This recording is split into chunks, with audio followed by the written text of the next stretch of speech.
Good afternoon here, everybody. It's another cold afternoon, and we are working on this 1970 Chevy 292. We're getting ready to put pistons in, and I thought I would kind of show you the steps here. We have everything's kind of stepped up right now. I normally do everything one thing at a time and then move on to the next step, but I have it in several different steps just to show you guys. This is really what the table should kind of be set up like. You start off, of course, with a piston like this. Before you put the rings on, you want to check something very critical, and that is piston end gap. This right here is the top ring. I slid it down into the bore, pushed it down in there about 1/4 of an inch. I use the piston typically.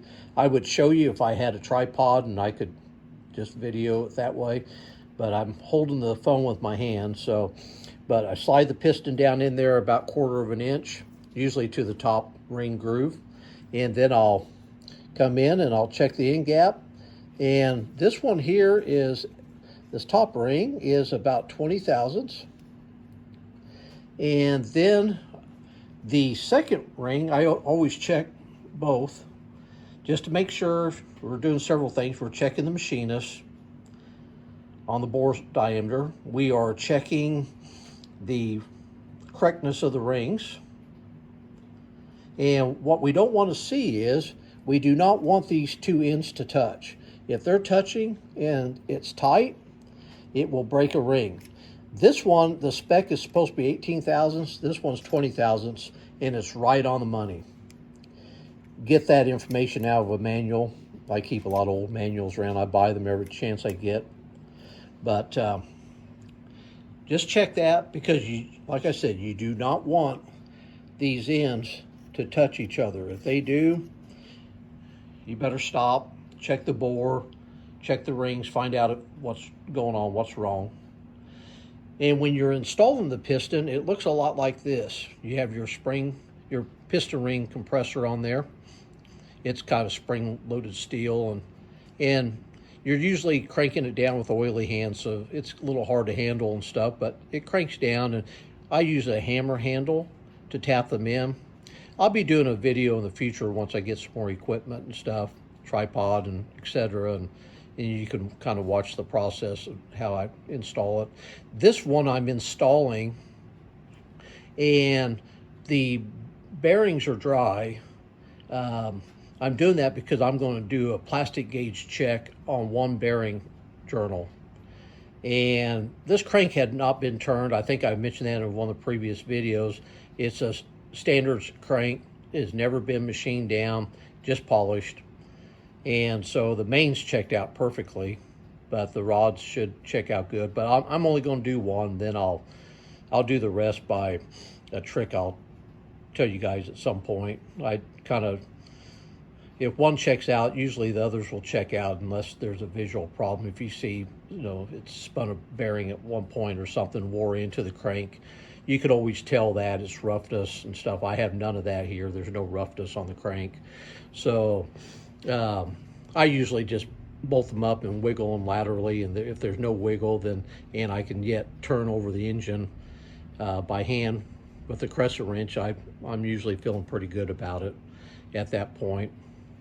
This is my own personal engine, so I'll do exactly the way I want it. Sometimes we got to be a little more thorough, but this is always good enough to, when you do it this way, they'll live, they'll survive. But at every step, you're constantly cranking over the engine by hand just to make sure that nothing's too tight. Every time you tighten down a rod cap, any cap, main cap, rod cap, each one you crank it, you turn it over by hand just to make sure nothing feels funny or you hear something weird. So remember that. I already have the rings on these pistons. And when it comes to installing rings, Here's the oil scraper rings. And then I'm going to go ahead and pull out the top ring. The top ring has no dot on it, no chamfer. You always want to look at that. Read the instructions, of course. It'll tell you if they have no dot, no marking, no chamfer, then it don't matter which way you put them on the piston. If you have one such as this second ring, and I don't know if you'll be able to see it with this camera on the phone, but there's a little dot about where my thumb is right here. You read the instructions. Typically the dot means that goes up. This ring has a chamfer on the inside bottom and has a dot. I read the instructions and the dot means up. Okay, so I'm going to show you how to put on piston rings where they won't break typically. Now I'm going to place the phone in one of these pistons and try to angle it towards the piston I'm putting the rings in. And I'll show you and talk about that just for a bit, and then we'll end the video, okay? Just a minute here. Hopefully that's pointing towards the piston. We'll assume it is. So I always start off with the bottom oil scraper rings. And we got a groove at the front of the piston. I put the two halves together on the oil scraper ring at the back in the center.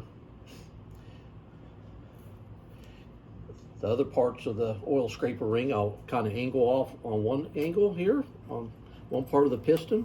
I never had the two ends going together on any two ring in the same spot. So just kind of get it pushed in the groove. And we're on the bottom right here. And now we'll just rotate it around.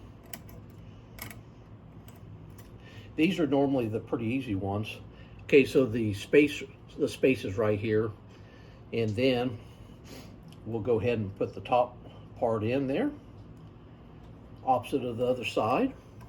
And it's going into the piston nicely. Like I said, don't normally have problems on this one at all. Now, if you're not careful and you don't pay attention, you get a little rough, these rings can break when you're putting them on. So beware. I'll attempt to show you kind of what you watch for here. So here's the dot, it's at the top. And I usually just start about right here. I'll try to get the edge of the ring into the piston, into the groove.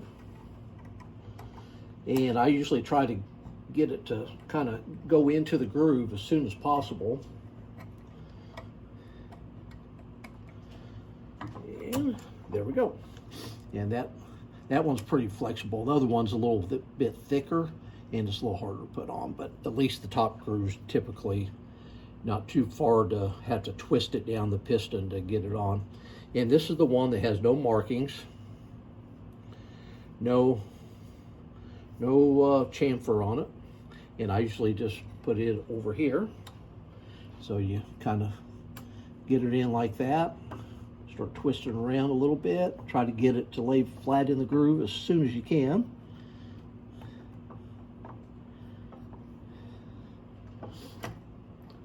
Yeah, it's pushing in there pretty good. We'll go around, pull that, don't over pull it, whatever you do. And if you do break one, I've been doing this for about 44 years, and it's happened a couple times in the early years. But if you do break one, it's not the end of the world. Just buy another piston ring set. Sometimes you can buy them by themselves, just one set. Sometimes you got to buy the whole set, but just do it. Don't put on one of the old rings or anything like that. So there it is. That's it's typically where we're at. So we covered all the steps here. Covered all the steps. And unfortunately, without a tripod to hold this and a longer video, you won't see me actually install them. But I'll come back once they're all 6 installed, rotate the engine, show you guys kind of what it looks like, and then we'll move on to the cylinder head and a few other things. Thank you for watching.